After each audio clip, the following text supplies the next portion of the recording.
সবচেয়ে অভিশপ্ত সুন্দরী নারী। কোরআনের বর্ণনায় কেমন ছিল তার পরিণতি? আসসালামু আলাইকুম ওয়া রাহমাতুল্লাহ। প্রিয় দর্শক, অনেক বছর আগের কথা। সূর্যের খরতাপে ক্লান্ত মরুপ্রান্তর ঘেরা মক্কা নগরী। বাগানের খেজুর গরমে লাল হয়ে উঠছে, বাতাসে পাকা খেজুরের মিষ্টি গন্ধ। মক্কার অন্যতম ধনী প্রভাবশালী আব্দুল উজ্জার সামনে মাথা নিচু করে দাঁড়িয়ে আছে তার দুই ছেলে উতবা আর উতাইবা। আব্দুল উজ্জা বলল, বউদের তালাক দেবা কিনা বলো। আব্দুল উজ্জার ফর্সা মুখ রাগে গনগনে আগুনের মতো হয়ে গেছে। অল্পতেই তার চেহারা এমন হয়ে যায়, তাই লোকে তার নাম দিয়েছে আগুন বরণ মুখ বা আবুল আহাব। আবুল আহাব বলল, এই তোমরা মাথা নিচু করে থেকো না, কথা জবাব দাও। ছেলেদের বইয়ের নাম রুকাইয়া ও কুলসুম। তারা মুহাম্মদ সাল্লাল্লাহু আলাইহি ওয়াসাল্লামের আদরের দুই কন্যা। আবুল আহাব ছিল খুব হ্যান্ডসাম, সূর্যবীর্যে বিত্ত বৈভবে আরবের একজন শীর্ষস্থানীয় ব্যক্তি। তার অত্যন্ত রূপবতী স্ত্রী উম্মে জামিলও উপস্থিত আছে এই পারিবারিক সভায়। সে ছিল তৎকালীন সময়ের ফার্স্ট লেডি, অসম্ভব রূপবতী, যার ফলে তাকে ডাকা হতো উম্মে জামিল বা রূপবতী সুন্দরী নামে। সে অভিজাত বংশীয় নারী, হারব বিন উমাইয়ার কন্যা, আবু সুফিয়ানের বোন। তার একটা ভালো নাম ছিল আরদা, কিন্তু বিখ্যাত সৌন্দর্যের কারণে তাকে উম্মে জামিল বলে সবাই। মক্কার কুরাইশ বংশীয় নারীদের মধ্যে আছে তার বিশাল আধিপত্য। গলায় অত্যন্ত মূল্যবান হারের উজ্জ্বলতা আর আভিজাত্য ঘোষণা করছে, কিন্তু সে ছেলে বউদের এই সংসারে আর অ্যালাউ করতে পারছেন না। মক্কার এই কাপলটি ছিল সেলিব্রিটি। একে তো দুজনেই সুদর্শন সুন্দরী, দুজনই মক্কার এলিট বংশের। আবুল আহাব হিশাম গোত্রের, আরওয়া উমাইয়ার নাতনি, আবু সুফিয়ানের বোন। আবুল আহাব মক্কার সেরা ধনকুবদের একজন। তারা চাইছে মুহাম্মদ সাল্লাল্লাহু আলাইহি ওয়াসাল্লামের উপর চূড়ান্ত আঘাত হানবে। কাউকে চূড়ান্ত আঘাত করতে চাইলে তার আদরের সন্তানদের আঘাত করতে হয়, এটা অতি সাধারণ হিসাব। সদ্য তালাকপ্রাপ্ত দুই কন্যার কান্না মুহাম্মদ সাল্লাল্লাহু আলাইহি ওয়াসাল্লামের বুকে কতটা শেল হয়ে বিঁধবে, এটা ভাবতেও উম্মে জামিলের মনটা নিষ্ঠুর আনন্দে ভরে যাচ্ছে। কিন্তু উতবা কেন জানি রাজি হতে পারছে না। দীর্ঘ দাম্পত্য জীবনের সুখ দুঃখের ছবি তার মনে এসে আছড়ে পড়ছে। আমৃত্যু যে বাঁধন অটুট রাখবে বলে সে কথা দিয়েছে, তারপর এ কি কঠিন মরু ঝড়ের আঘাত। তার চোখ ছলছল করে উঠছে। চোখের জল না হয় দেখানো যায়, কিন্তু অন্তর ভেঙে খান খান হয়ে যাচ্ছে। সেটা কিভাবে দেখাবে বাবা মাকে? সময়টা ছিল তখন দলাদলি, হানাহানি ও রক্তারক্তির। পৌত্তলিকতার নিকষ কালো অন্ধকারে ম্লান। চারিদিকে অজ্ঞতা, অশ্লীলতা, স্বেচ্ছাচারিতা, কুসংস্কার। এক গোত্রের সাথে আরেক গোত্রের মারামারি, কাটাকাটি। মানুষেরা ছিল হয় মনিব না হয় দাস। আল্লাহকে ভুলে গিয়ে প্রায় সকলেই মূর্তি পূজা করত। পবিত্র কাবা শরীফে ছিল ৩৬০টি মূর্তি। এমনকি হযরত ইব্রাহিম আলাইহিস সালাম আর ইসমাইল আলাইহিস সালামের ছবিও টাঙানো ছিল। সেই ছবিতে ভাগ্য নির্ণয়ের জন্য তীর ছোড়া হতো। মানুষ দেবতাকে খুশি করার জন্য বলিদান করত। পুরুষ ও নারীরা উলঙ্গ অবস্থায় কাবা শরীফ তওয়াফ করত। এই সময় বিশ্বজগতের রহমত নবুয়তের আলোক ধারায় স্নাত হল হেরা গুহা। নবুয়ত লাভ করেন মহানবী সাল্লাল্লাহু আলাইহি ওয়াসাল্লাম। রহমত স্বরূপ কোরআন নাজিল হয় মানুষকে ফিরিয়ে নিতে তাওহীদের দিকে। আল্লাহর নির্দেশে নবীজি সাল্লাল্লাহু আলাইহি ওয়াসাল্লাম ইসলাম প্রচার শুরু করেন। ফলে তাকে বহু বাধার সম্মুখীন হতে হয়েছে।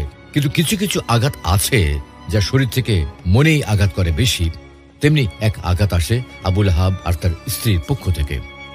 ইসলাম প্রচার করতে গিয়েই মুহাম্মদ সাল্লাল্লাহু আলাইহি ওয়াসাল্লামের সাথে আবুল আহাবের সম্পর্কের অবনতি ঘটে। অথচ আয়ামে জাহেলিয়াতের সময় নিজ গোষ্ঠী ও গোত্রের সম্পর্ক মজবুত ভিত্তির উপর প্রতিষ্ঠিত ছিল। আত্মীয়তার বন্ধন ছিল বেশ দৃঢ়। সাম্প্রদায়িকতা আর আত্মীয়তাই ছিল নিরাপত্তার উৎস। নবীজির চাচা হলেন আবুল আহাব। আবুল আহাবের সাথে নবীজির সুসম্পর্ক ছিল বরাবরই। পিতৃহীন ভাতিজাকে আবুল আহাব অত্যন্ত স্নেহ করতেন।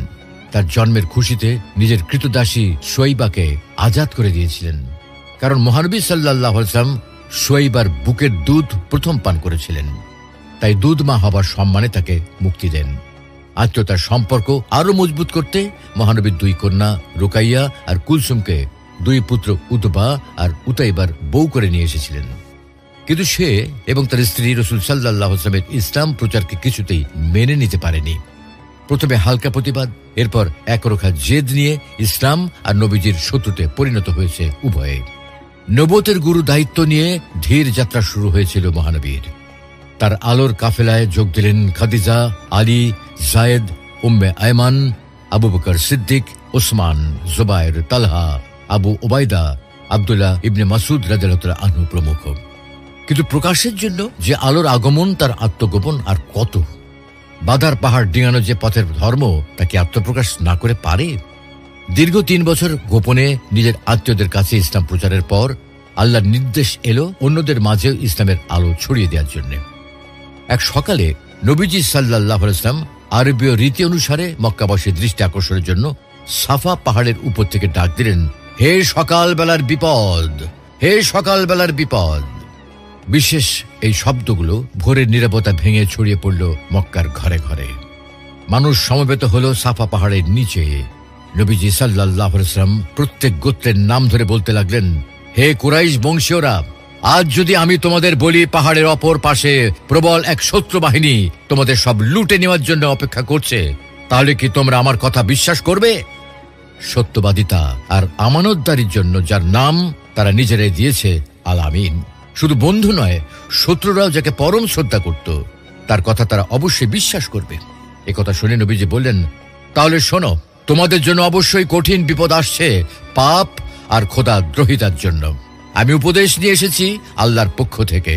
তোমাদের মঙ্গল হবে না যতক্ষণ না তোমরা স্বীকার করো লা ইলাহা ইল্লাল্লাহ। যুগ যুগান্তরের নীরবতা ভেঙে ইথারের কণায় কণায় কাঁপন জাগিয়েছে এই আওয়াজ, ছড়িয়ে পড়ল চারিদিকে। নবীজির ভরাট কণ্ঠ প্রতিধ্বনিত হলো পাহাড় থেকে পাহাড়ে। পৃথিবী ব্যাপী জাহেলিয়াতের জমাট অন্ধকার এই আলোর বিস্ফোরণে সাফা পাহাড়ের পাদদেশে দাঁড়িয়ে মক্কাবাসী ছিল নীরব, নিস্পন্দ। নীরবতা ভেঙে প্রতিক্রিয়ার কণ্ঠ জাগ্রত হলো। কেউ কিছু বলার আগেই আবু লাহাব বলে উঠল, তোমার সর্বনাশ হোক। একথা বলার জন্যই তুমি কি আমাদের ডেকেছ? অতি আদরের আপন ভাতিজা, সন্তান সম মুহাম্মদ সাল্লাল্লাহু আলাইহি ওয়াসাল্লামকে আঘাত করার জন্য নিষ্ঠুর আবু লাহাব একটা পাথরও তুলে নিয়েছিল।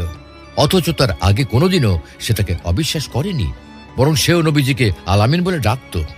কিন্তু এই দিন নয়, আরো দিন আছে, সামনে পড়ে আছে আর অত্যাচারের ক্লান্ত ক্লিষ্ট হয়ে যাবার দিন। মহানবীকে তাই সেন্সিটাইজ করার দরকার মনে করেছেন আল্লাহ। এই আবু লাহাব পরিবার আরো অত্যাচার করবে, যাতে প্রাণ ওষ্ঠাগত হয়ে যাবে। আর আল্লাহ জানেন, এত কাছের আত্মীয় হওয়াতে তাদের অত্যাচারে নবীজি শরীরে আঘাতের চেয়ে মানেই বেশি আঘাত পাবেন। নাজিল হয় সূরা লাহাব। تبت يدا أبي لهب وتب ما أغنى عنه ماله وما كسب। ধ্বংস হোক আবু লাহাবের উভয় হাত, আর সেও ধ্বংস হোক। তার ধন সম্পদ এবং সে যা উপার্জন করেছে তা কোনো কাজে আসবে না। এই সূরা নাজিল হবার খবর উম্মে জামিলের কানে আসা মাত্রই সে রেগে আগুনে হয়ে যায়। আবু লাহাব চরম ক্ষেপে গিয়েছিল। বাপদাতাদের মূর্তি পূজার বিরুদ্ধে বলে মক্কার লোকেরাও নবীজির উপর অত্যন্ত বিরক্ত হল। কুরাইশদের দূত গেল নবীজির কাছে, আবার নবীজিকে নিয়ে একসাথে তারা মিটিংও করল। তারা বলল, তুমি কি চাও? যা চাও তাই দেব, সোনা দানা, টাকা পয়সা সব। নাকি নেতা হতে চাও? যাও, নেতা হিসেবেও মেনে নেব, তবু ইসলাম প্রচার বন্ধ করো। নবীজি বললেন, দুদিনের দুনিয়ার ক্ষণস্থায়ী মোহে তিনি চিরসত্য ইসলাম প্রচার থেকে বিরত হবেন না। এক পর্যায়ে কুরাইশরা বলল, আমরাও তোমাকে দেখে নেব। ভাতিজার একরোখা আচরণে খুব বিরক্ত হলো আবু লাহাব। আমাদের কথা যেহেতু শুনবেই না, আজ থেকে তোমার সাথে সব সম্পর্ক শেষ। নবীজির প্রথম পুত্র কাসিমের মৃত্যুর পর দ্বিতীয় পুত্র আব্দুল্লাহ মারা যান। নবীজি ভীষণ শোক সন্তপ্ত, কিন্তু তার শোক মুগ্ধ করে আবু লাহাবকে। মনে হয় সে বিপুল আনন্দ আর প্রশান্তি লাভ করে। কুরাইশদের মাঝে সে বলে বেড়াতো, আজ তো মুহাম্মদের নাম নিশানা মুছে গেল দুনিয়া থেকে, সে তো নির্বংশ হয়ে গেল। আর আল্লাহ বললেন, হে নবী, আপনার দুশ্মনী শিকড় কাটা নির্বংশ। তো সে যাই হোক, শত কষ্ট সয়েও নবীজি সাল্লাল্লাহু আলাইহি ওয়াসাল্লাম ইসলাম প্রচার ছাড়লেন না। তাই কোনোভাবেই যখন নবীজিকে ফেরানো যাচ্ছিল না, তখন ব্যর্থ হয়ে তারা আরেক বুদ্ধি বের করল। উম্মে জামিলের নজর পড়ল রুকাইয়া আর কুলসুম রাদিয়াল্লাহু আনহার দিকে। উম্মে জামিল ভাবল, নিরপরাধ 2 মেয়ের ম্লান মুখই পারবে তাদের বাবাকে এই ধর্ম প্রচার থেকে বিরত রাখতে। তাই তারা উতাইবাকে নিয়ে মিটিং বসল। বৌদের তালাক দেবা কিনা বলো। মোড়ের মধ্যে বয়ে যাওয়া কষ্টের মরু ঝড়কে চেপে রেখে উতবা সাহস করে বলল, বাবা, আমাদের কি দরকার মুহাম্মদ সাল্লাল্লাহু আলাইহি ওয়াসাল্লামের শত্রুদের সাথে হাত মেলানোর? উনি আপনার ভাতিজা। এই আইয়ামে জাহেলিয়াতের যুগে নিকট আত্মীয় লোকদের সাথে ভালো আচরণ করা আরবের ঐতিহ্য। বনি হাশিম, বনি মুত্তালিবের লোকদের অনেকেই তো ইসলাম গ্রহণ করেনি, তবু তারা মুহাম্মদ সাল্লাল্লাহু আলাইহি ওয়াসাল্লামকে সমর্থন দিচ্ছে। তার তো বাকি কুরাইশদের সাথে হাত মিলায়নি। আবু লাহাব হুঙ্কার দিয়ে বলল, নিচু লোকেরা মেয়েদের যেমন জ্যান্ত কবর দিয়ে দেয়, আমি কেন তোমাদেরকে তাই করলাম না? কুলাঙ্গার ছেলে, তোমাদের বাপের মান ইজ্জত তোমাদের কাছে কিছুই না। তাহলে আমি অত কথা শুনতে চাই না। তোমাদের সাথে আমার মেলামেশা হারাম হয়ে যাবে যদি তোমরা মুহাম্মাদের মেয়ে দুটোকে তালাক না দাও। তালাক দেবা কিনা বলো, হ্যাঁ কি না? উতাইবা বলল, হ্যাঁ বাবা, আপনাকে ছোট করা আমি সহ্য করব না। মেয়েকে দিয়ে আসার সময় থুতো ছিটিয়ে দিয়ে আসবো। উতবা আর কোনো কথা বলল না, সে চুপ করে রইল। রুকাইয়া আর কুলসুম দুজনেরই তালাক হয়ে গেল, আর উতাইবা ঠিক বর্বরতার সীমা লঙ্ঘন করে গেল। নবীজির সামনে এসে থুতু ছিটিয়ে দিল, যদিও নবীজির গায়ে লাগেনি। একবার ভাবুন তো, কতটা আঘাতপ্রাপ্ত হয়েছিলেন তিনি নিজের এত ঘনিষ্ঠ আত্মীয়দের এই আঘাত পেয়ে। তিনি তো একজন মানুষ, ফেরেশতা তো আর নন। তার মনেও দুঃখ বেদনা লাগে। যতটা আঘাত তারা দিতে চেয়েছে ঠিক ততটাই বুকে এসে লাগলো। তিলে তিলে সুখ দিয়ে সাজিয়ে তোলা সংসার ভেঙে যাওয়ায় কন্যাদের চোখ অশ্রু সজল। নিজের আদরের কন্যাদের উপর এই নিষ্ঠুর আঘাত, পিতা হয়ে এটা সহ্য করা অনেক বেদনাদায়ক। একই সাথে দুই মেয়ের কান্না নবীজির মন বিদীর্ণ করে দেয়। তার উপর উতাইবার এই বেয়াদবি নবীজির সহ্যের সীমা ছাড়িয়ে যায়। অত্যন্ত বেদনাহত হয়ে নবীজির বদদোয়া বেরিয়ে এলো, হে আল্লাহ, আপনার কুকুরদের থেকে একটি কুকুরকে এর ব্যবস্থা নিতে পাঠান। আসলে লাহাব পত্নী উম্মে জামিল ছিল খুবই প্রতিহিংসা পরায়ণ। নবীজিকে সে নানাভাবে কষ্ট দিত, অকথ্য ভাষায় গালিগালাজ করত, কটূক্তি করত, মিথ্যা অপবাদ দিত। নবীজির প্রতি বিন্দু মাত্র মমতা যেন আবু লাহাবের মনে যেন কাজ না করে, সেজন্য যতটা কুটনামি করা লাগে করেছে। ক্রমাগত কুটনামি করে করে রুকাইয়া, কুলসুম আর মুহাম্মদ সাল্লাল্লাহু আলাইহি ওয়াসাল্লামের প্রতি মন বিষিয়ে দিতে তার ভূমিকা অগ্রগণ্য। শুধু কি তাই, সামান্য দেয়ালের ওপাশেই মুহাম্মদ পরিবারের রান্নাঘর।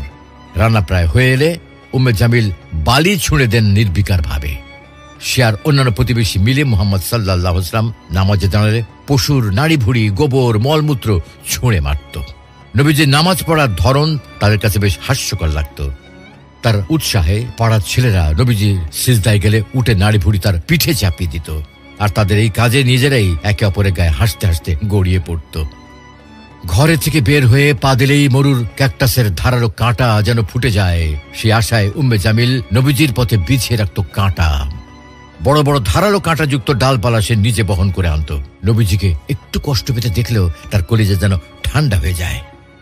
সবসময় বলতো, লাত ও উজ্জার কসম, আমার এই মহামূল্যবান গলার নেকলেসটি বিক্রি করে দেব যদি মুহাম্মদকে ধ্বংস করার জন্য তোমাদের টাকার ঘাটতি হয়। মুসলমানদের মধ্যে নানা রকমের ফিতনা ফাসাদের আগুন জ্বালিয়ে রাখত। উস্কানি দিতে দিতে বিভীষিকাময় যুদ্ধের পরিস্থিতি তৈরি করা ছিল তার চারিত্রিক বৈশিষ্ট্য। আবু লাহাব আর তার স্ত্রী উম্মে জামিলের মধ্যে এত মিল দেখে মনে পড়ে সূরা নূরের ২৬ নম্বর আয়াতের কথা। الخبيثات للخبيثين والخبيثون للخبيثات والطيبات للطيبين والطيبون للطيبات। দুশ্চরিত্র রমণী দুশ্চরিত্র পুরুষের জন্য এবং দুশ্চরিত্র পুরুষ দুশ্চরিত্র রমণীর জন্য, আর সৎ নারীরা সৎ পুরুষের জন্য এবং সৎ পুরুষেরা সৎ নারীর জন্য। এবার হলো হিসাব মিলানোর পালা। কিছুদিন পর উতাইবা আবু লাহাবের সাথে সিরিয়া যায়। রাত কাটানোর জন্য একটি জায়গায় তাঁবু ফেলে। স্থানীয় লোকেরা এই জায়গায় তাঁবু দেখে ছুটে এসে সাবধান করে দিয়ে যায়, তোমরা এখানে খুব সাবধানে থাকবে, রাতে কিন্তু হিংস্র প্রাণীরা ঘোরাফেরা করে। আবু লাহাবের মন কেঁপে ওঠে।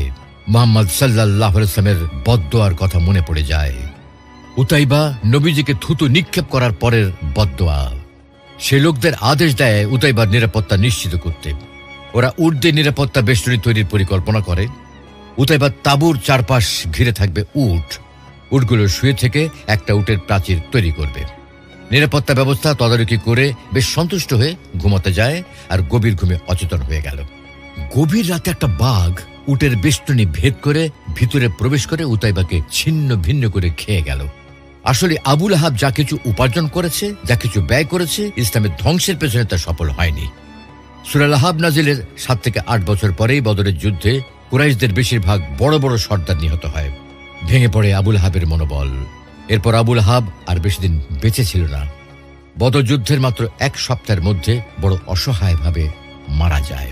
তার শরীরে ফুসকুড়ি হয়, যা দেখতে অনেকটা প্লেগ রোগ ও গুটি বসন্তের মতো।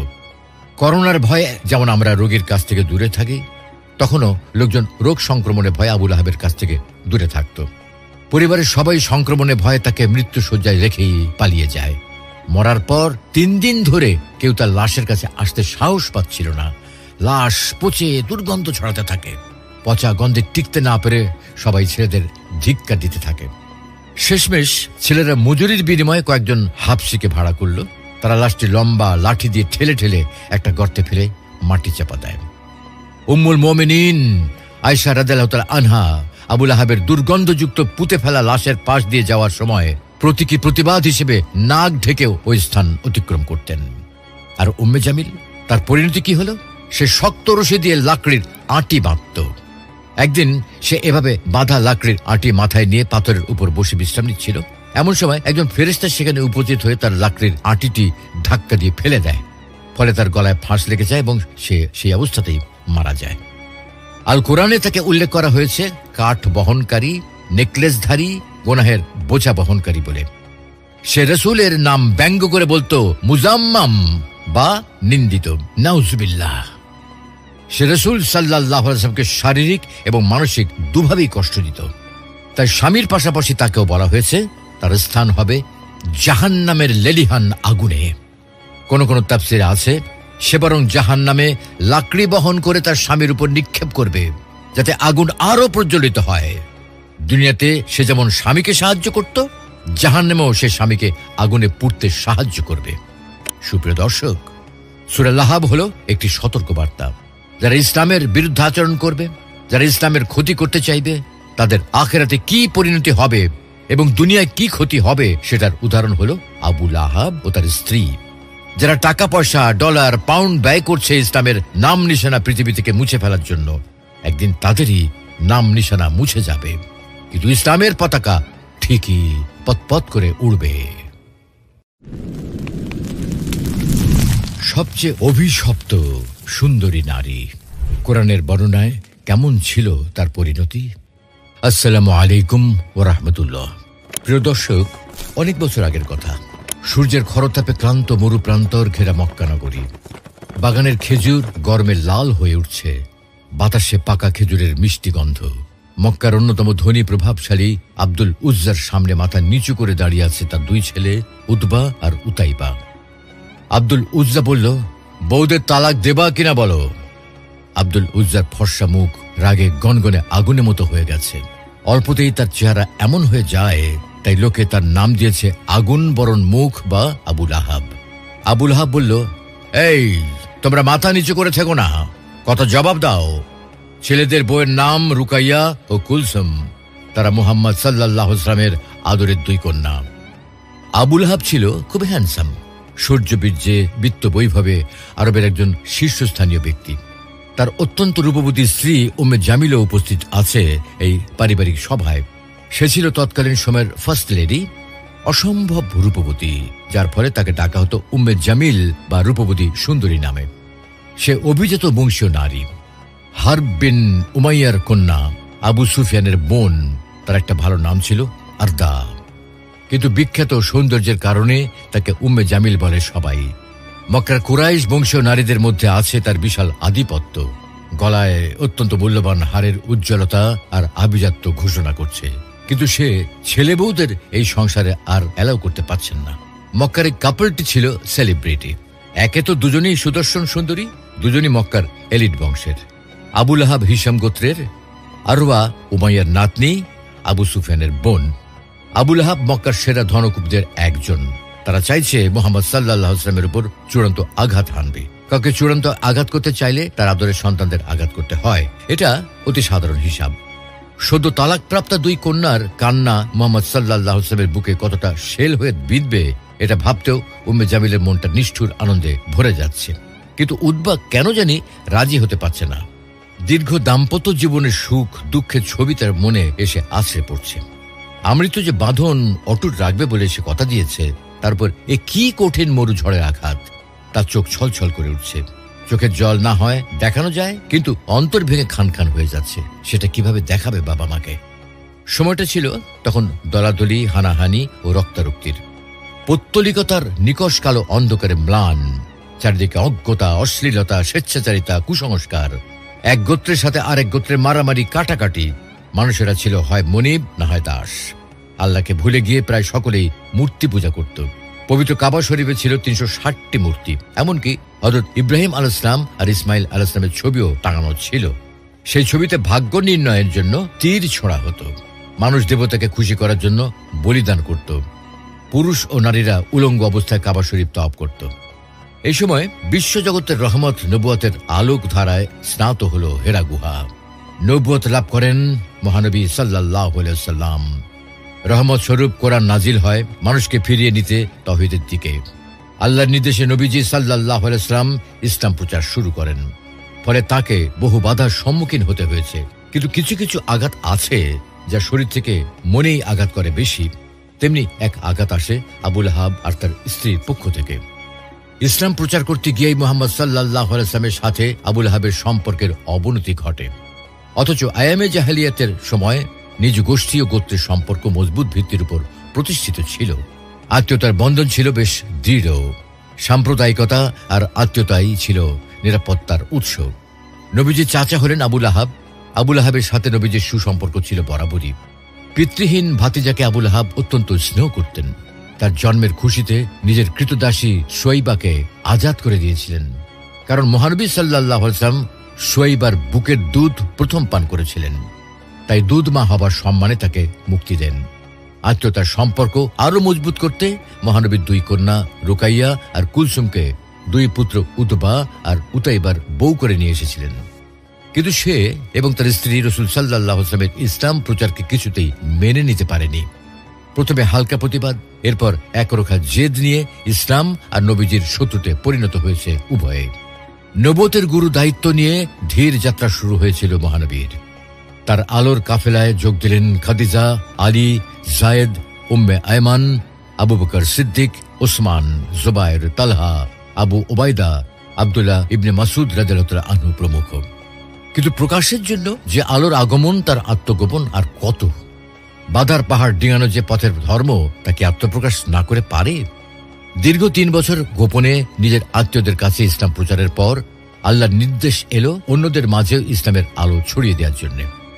এক সকালে নবীজি সাল্লাল্লাহু আলাইহি ওয়াসাল্লাম আরবীয় রীতি অনুসারে মক্কাবাসীর দৃষ্টি আকর্ষণের জন্য সাফা পাহাড়ের উপর থেকে ডাক দিলেন, হে সকালবেলার বিপদ, হে সকালবেলার বিপদ।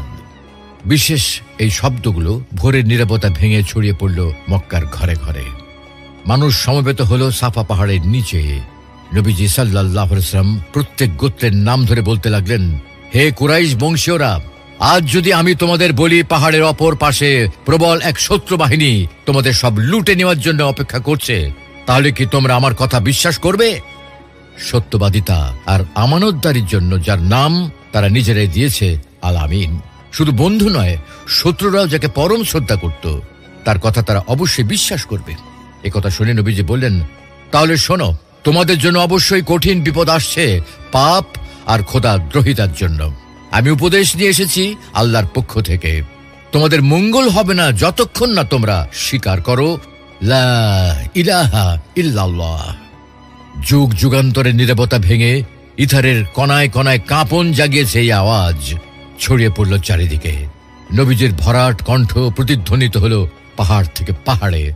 পৃথিবী ব্যাপী জাহেলিয়াতের জমাট অন্ধকার এই আলোর বিস্ফোরণে সাফা পাহাড়ের পাদদেশে দাঁড়িয়ে মক্কাবাসী ছিল নীরব, নিস্পন্দ। নীরবতা ভেঙে প্রতিক্রিয়ার কণ্ঠ জাগ্রত হল। কেউ কিছু বলার আগেই আবু লাহাব বলে উঠল, তোমার সর্বনাশ হোক। একথা বলার জন্যই তুমি কি আমাদের ডেকেছ? অতি আদরের আপন ভাতিজা, সন্তান সম মুহাম্মদ সাল্লাল্লাহু আলাইহি ওয়াসাল্লামকে আঘাত করার জন্য নিষ্ঠুর আবু লাহাব একটা পাথরও তুলে নিয়েছিল। অথচ তার আগে কোনোদিনও সে তাকে অবিশ্বাস করেনি, বরং সেও নবীজিকে আল আমিন বলে ডাকত। কিন্তু এই দিন নয়, আরো দিন আছে। সামনে পড়ে আছে আর অত্যাচারের ক্লান্ত ক্লিষ্ট হয়ে যাবার দিন। মহানবীকে তাই সেন্সিটাইজ করার দরকার মনে করেছেন আল্লাহ। এই আবু লাহাব পরিবার আরো অত্যাচার করবে, যাতে প্রাণ ওষ্ঠাগত হয়ে যাবে। আর আল্লাহ জানেন এত কাছের আত্মীয় হওয়াতে তাদের অত্যাচারে নবীজি শরীরে আঘাতের চেয়ে মানেই বেশি আঘাত পাবেন। নাজিল হয় সূরা লাহাব। تبت يدا أبي لهب وتب ما أغنى عنه ماله وما كسب। ধ্বংস হোক আবু লাহাবের উভয় হাত, আর সেও ধ্বংস হোক। তার ধন সম্পদ এবং সে যা উপার্জন করেছে তা কোনো কাজে আসবে না। এই সূরা নাজিল হবার খবর উম্মে জামিলের কানে আসা মাত্রই সে রেগে আগুনে হয়ে যায়। আবু লাহাব চরম ক্ষেপে গিয়েছিল। বাপদাতাদের মূর্তি পূজার বিরুদ্ধে বলে মক্কার লোকেরাও নবীজির উপর অত্যন্ত বিরক্ত হল। কুরাইশদের দূত গেল নবীজির কাছে, আবার নবীজিকে নিয়ে একসাথে তারা মিটিংও করল। তারা বলল, তুমি কি চাও? যা চাও তাই দেব, সোনা দানা টাকা পয়সা সব। নাকি নেতা হতে চাও? যাও, নেতা হিসেবেও মেনে নেব, তবু ইসলাম প্রচার বন্ধ করো। নবীজি বললেন, দুদিনের দুনিয়ার ক্ষণস্থায়ী মোহে তিনি চিরসত্য ইসলাম প্রচার থেকে বিরত হবেন না। এক পর্যায়ে কুরাইশরা বলল, আমরাও তোমাকে দেখে নেব। ভাতিজার একরোখা আচরণে খুব বিরক্ত হলো আবু লাহাব। আমাদের কথা যেহেতু শুনবেই না, আজ থেকে তোমার সাথে সব সম্পর্ক শেষ। নবীজির প্রথম পুত্র কাসিমের মৃত্যুর পর দ্বিতীয় পুত্র আব্দুল্লাহ মারা যান। নবীজি ভীষণ শোক সন্তপ্ত, কিন্তু তার শোক মুগ্ধ করে আবু লাহাবকে। মনে হয় সে বিপুল আনন্দ আর প্রশান্তি লাভ করে। কুরাইশদের মাঝে সে বলে বেড়াতো, আজ তো মুহাম্মদের নাম নিশানা মুছে গেল দুনিয়া থেকে, সে তো নির্বংশ হয়ে গেল। আর আল্লাহ বললেন, হে নবী, আপনার দুশ্মনী শিকড় কাটা নির্বংশ। তো সে যাই হোক, শত কষ্ট সয়েও নবীজি সাল্লাল্লাহু আলাইহি ওয়াসাল্লাম ইসলাম প্রচার ছাড়লেন না। তাই কোনোভাবেই যখন নবীজিকে ফেরানো যাচ্ছিল না, তখন ব্যর্থ হয়ে তারা আরেক বুদ্ধি বের করল। উম্মে জামিলের নজর পড়ল রুকাইয়া আর কুলসুম রাদিয়াল্লাহু তাআলা আনহার দিকে। উম্মে জামিল ভাবল, নিরপরাধ দুই মেয়ের ম্লান মুখই পারবে তাদের বাবাকে এই ধর্ম প্রচার থেকে বিরত রাখতে। তাই তারা উতাইবাকে নিয়ে মিটিং বসল। বউদের তালাক দেবা কিনা বলো। মোড়ের মধ্যে বয়ে যাওয়া কষ্টের মরু ঝড়কে চেপে রেখে উতবা সাহস করে বলল, বাবা, আমাদের কি দরকার মুহাম্মদ সাল্লাল্লাহু আলাইহি ওয়াসাল্লামের শত্রুদের সাথে হাত মেলানোর? উনি আপনার ভাতিজা। এই আইয়ামে জাহিলিয়াতের যুগে নিকট আত্মীয় লোকদের সাথে ভালো আচরণ করা আরবের ঐতিহ্য। বনি হাশিম, বনি মুত্তালিবের লোকদের অনেকেই তো ইসলাম গ্রহণ করেনি, তবু তারা মুহাম্মদ সাল্লাল্লাহু আলাইহি ওয়াসাল্লামকে সমর্থন দিচ্ছে। তার তো বাকি কুরাইশদের সাথে হাত মিলায়নি। আবু লাহাব হুঙ্কার দিয়ে বলল, নিচু লোকেরা মেয়েদের যেমন জ্যান্ত কবর দিয়ে দেয়, আমি কেন তোমাদেরকে তাই করলাম না? কুলাঙ্গার ছেলে, তোমাদের বাপের মান ইজ্জত তোমাদের কাছে কিছুই না। তাহলে আমি অত কথা শুনতে চাই না। তোমাদের সাথে আমার মেলামেশা হারাম হয়ে যাবে যদি তোমরা মুহাম্মাদের মেয়ে দুটোকে তালাক না দাও। তালাক দেবা কিনা বলো, হ্যাঁ কি না? উতাইবা বলল, হ্যাঁ বাবা, আপনাকে ছোট করা আমি সহ্য করব না। মেয়েকে দিয়ে আসার সময় থুতো ছিটিয়ে দিয়ে আসবো। উতবা আর কোনো কথা বলল না, সে চুপ করে রইল। রুকাইয়া আর কুলসুম দুজনেরই তালাক হয়ে গেল, আর উতাইবা ঠিক বর্বরতার সীমা লঙ্ঘন করে গেল। নবীজির সামনে এসে থুতু ছিটিয়ে দিল, যদিও নবীজির গায়ে লাগেনি। একবার ভাবুন তো, কতটা আঘাতপ্রাপ্ত হয়েছিলেন তিনি নিজের এত ঘনিষ্ঠ আত্মীয়দের এই আঘাত পেয়ে। তিনি তো একজন মানুষ, ফেরেশতা তো আর নন। তার মনেও দুঃখ বেদনা লাগে। যতটা আঘাত তারা দিতে চেয়েছে, ঠিক ততটাই বুকে এসে লাগলো। তিলে তিলে সুখ দিয়ে সাজিয়ে তোলা সংসার ভেঙে যাওয়ায় কন্যাদের চোখ অশ্রু সজল। নিজের আদরের কন্যাদের উপর এই নিষ্ঠুর আঘাত, পিতা হয়ে এটা সহ্য করা অনেক বেদনাদায়ক। একই সাথে দুই মেয়ের কান্না নবীজির মন বিদীর্ণ করে দেয়। তার উপর উতাইবার এই বেয়াদবি নবীজির সহ্যের সীমা ছাড়িয়ে যায়। অত্যন্ত বেদনাহত হয়ে নবীজির বদদোয়া বেরিয়ে এলো, হে আল্লাহ, আপনার কুকুরদের থেকে একটি কুকুরকে এর ব্যবস্থা নিতে পাঠান। আসলে লাহাব পত্নী উম্মে জামিল ছিল খুবই প্রতিহিংসা পরায়ণ। নবীজিকে সে নানাভাবে কষ্ট দিত, অকথ্য ভাষায় গালিগালাজ করত, কটূক্তি করত, মিথ্যা অপবাদ দিত। নবীজির প্রতি বিন্দু মাত্র মমতা যেন আবু লাহাবের মনে যেন কাজ না করে, সেজন্য যতটা কুটনামি করা লাগে করেছে। ক্রমাগত কুটনামি করে করে রুকাইয়া, কুলসুম আর মুহাম্মদ সাল্লাল্লাহু আলাইহি ওয়াসাল্লামের প্রতি মন বিষিয়ে দিতে তার ভূমিকা অগ্রগণ্য। শুধু কি তাই, সামান্য দেয়ালের পাশেই মুহাম্মদ পরিবারের রান্নাঘর। রান্না প্রায় হয়ে এলে উম্মে জামিল বালি ছুঁড়ে দেন নির্বিকার ভাবে। সে আর অন্যান্য প্রতিবেশী মিলে মুহাম্মদ সাল্লাল্লাহু আলাইহি ওয়াসাল্লাম নামাজে দাঁড়ালে পশুর নাড়ি ভুড়ি, গোবর, মলমূত্র ছুঁড়ে মারত। নবীজির নামাজ পড়ার ধরন তাদের কাছে বেশ হাস্যকর লাগতো। তার উৎসাহে পাড়ার ছেলেরা নবীজি সিজদায় গেলে উঠে নাড়ি ভুড়ি তার পিঠে চাপিয়ে দিত, আর তাদের এই কাজে নিজেরাই একে অপরের গায়ে হাসতে হাসতে গড়িয়ে পড়ত। ঘরে থেকে বের হয়ে পা দিলেই মরুর ক্যাকটাসের ধারালো কাঁটা যেন ফুটে যায়, সে আশায় উম্মে জামিল নবীজির পথে বিছিয়ে রাখত কাঁটা। বড় বড় ধারালো কাঁটাযুক্ত ডালপালা সে নিজে বহন করে আনত। নবীজিকে একটু কষ্ট পেতে দেখলেও তার কলিজা যেন ঠান্ডা হয়ে যায়। সবসময় বলতো, লাত ও উজ্জার কসম, আমার এই মহামূল্যবান গলার নেকলেসটি বিক্রি করে দেব যদি মুহাম্মদকে ধ্বংস করার জন্য তোমাদের টাকার ঘাটতি হয়। মুসলমানদের মধ্যে নানা রকমের ফিতনা ফাসাদের আগুন জ্বালিয়ে রাখত। উস্কানি দিতে দিতে বিভীষিকাময় যুদ্ধের পরিস্থিতি তৈরি করা ছিল তার চারিত্রিক বৈশিষ্ট্য। আবু লাহাব আর তার স্ত্রী উম্মে জামিলের মধ্যে এত মিল দেখে মনে পড়ে সূরা নূরের ২৬ নম্বর আয়াতের কথা। الخبيثات للخبيثين والخبيثون للخبيثات والطيبات للطيبين والطيبون للطيبات। দুশ্চরিত্র রমণী দুশ্চরিত্র পুরুষের জন্য এবং দুশ্চরিত্র পুরুষ দুশ্চরিত্র রমণীর জন্য, আর সৎ নারীরা সৎ পুরুষের জন্য এবং সৎ পুরুষেরা সৎ নারীর জন্য। এবার হলো হিসাব মিলানোর পালা। কিছুদিন পর উতাইবা আবু লাহাবের সাথে সিরিয়া যায়। রাত কাটানোর জন্য একটি জায়গায় তাঁবু ফেলে। স্থানীয় লোকেরা এই জায়গায় তাঁবু দেখে ছুটে এসে সাবধান করে দিয়ে যায়, তোমরা এখানে খুব সাবধানে থাকবে, রাতে কিন্তু হিংস্র প্রাণীরা ঘোরাফেরা করে। আবু লাহাবের মন কেঁপে ওঠে। মুহাম্মদ সাল্লাল্লাহু আলাইহি ওয়াসাল্লামের বদদোয়ার কথা মনে পড়ে যায়।